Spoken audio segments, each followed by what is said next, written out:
Surat police કમિશનરે અસામાજિક તત્વો અને ગુનાહિત ઇતિહાસ ધરાવતા 81 ઇસમોના ગેરકાયદે વીજ કનેક્શન દૂર કરવા સચિન પોલીસ સ્ટેશનને સૂચના આપી। મહેરબાન પોલીસ કમિશનર સાહેબ શ્રી તરફથી સૂચના આપવામાં આવેલ કે સુરત શહેરમાં અસામાજિક તત્વો તેમજ ગુનાહિત ઇતિહાસ ધરાવતા ઇસમોના તેઓના રહેણાંકના સરનામે ગેરકાયદેસર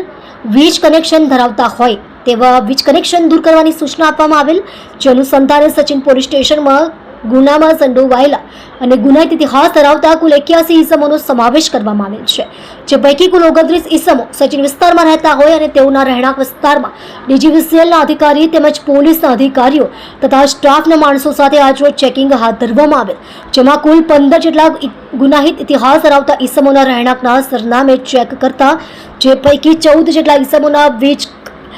ગેરકાયદેસર હોવાનું જણાઈ આવેલ હતું। તેમજ એક ઇસમ નામે અબ્દુલ રહેમાન અબ્દુલ ઉર્ફે અબ્દુલ શેખ ઉંમર વર્ષ 22 રહેવાડી ફળિયું લાજપુર ગામ તાલુકો 84 જિલ્લો સુરત નામનું રહેઠાણવાળું મકાન ચેક કરતા તેઓના રહેઠાણવાળા મકાનમાં ડીજીવીસીએલ તરફથી કોઈ લાઇટ મીટર ફાળવવામાં આવેલ નથી અને સદર ઇસમે વીજ થાંભલા સાથે ડાયરેક્ટ જોડાણ કરી લાઇટનો ઉપયોગ કરતા જણાઈ આવેલ હોય, જેથી તેઓના વિરુદ્ધમાં ડીજીવીસીએલના અધિકારી જેસી પરમાર સાહેબ નાઓએ તેઓની વિરુદ્ધમાં કાયદેસરની કાર્યવાહી કરવામાં આવેલ છે।